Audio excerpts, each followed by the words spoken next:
Hi there, lovely. Most women think you only stop drinking when something really dramatic happens, like a health scare, a devastating breakup, or losing a job. You know the kind of thing I mean, those life-changing events. But that wasn't my story. I stopped drinking at 54, and from the outside, life looked perfectly functional. I was working, I was paying my bills, I was showing up for people. There were no flashing red lights, no interventions, and there was no rock bottom moment. And yet, something didn't feel quite right. I started drinking when I was 13, and when I think about my children at that age now, honestly, it horrifies me. But alcohol was and became completely normal in my world, socially, culturally, professionally. A glass of wine after work wasn't considered a problem.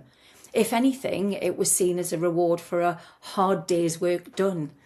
And for many years, that's exactly how I treated it.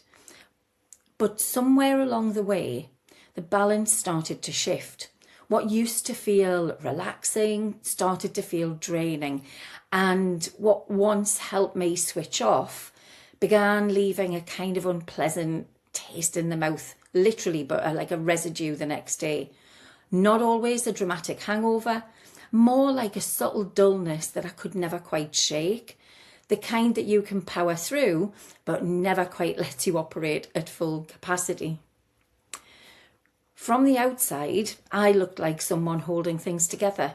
Earlier in my career, I'd worked as an IT manager. Later, I worked as a consultant. I had moments of real pride in my work and my insights. But underneath all of that, the dullness was just always there. I was often tired. Sometimes my decisions weren't that great, and I often wondered whether my better ones had simply been flukes. I always had this sense that I was capable of more, but I could never quite identify what that more was supposed to be. I just felt like I was always winging it. And none of this was catastrophic. It was just this growing suspicion that I might function better without alcohol than with it. And eventually I reached a point where I was just done. It wasn't a dramatic rock bottom moment. It was the same feeling I'd had when I'd left a previous toxic relationship or a stressful job. Just that very clear internal decision. I am done. What happened next honestly surprised me. Within about 10 days, my thinking sharpened, my sleep improved, my decision making became clearer and much more balanced. And I realised how much mental energy I had been spending negotiating with alcohol. Should I have a drink? How much? One more? How will I feel tomorrow? Once that internal back and forth negotiation disappeared, it freed up an astonishing amount of mental space. Professionally, the change was subtle but incredibly powerful. Work felt so much easier, my concentration deepened, and I trusted my own judgment more. But perhaps the most important change was this. I felt calmer, so much more in my own skin, not euphoric, not magically transformed, just clearer and steadier. And this is something I wish more people understood. None of this required me having to hit rock bottom first. There was no crisis, just a growing awareness that I wanted more from my life than alcohol could ever allow me to live. I had more clarity, more energy, and more presence. And more importantly, more self-trust. Around that time, I was journaling a lot. And when inspiration didn't strike, I would start with one simple question.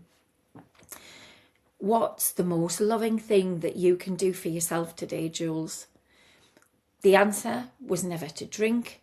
It was usually something very simple, like rest or good food or fresh air.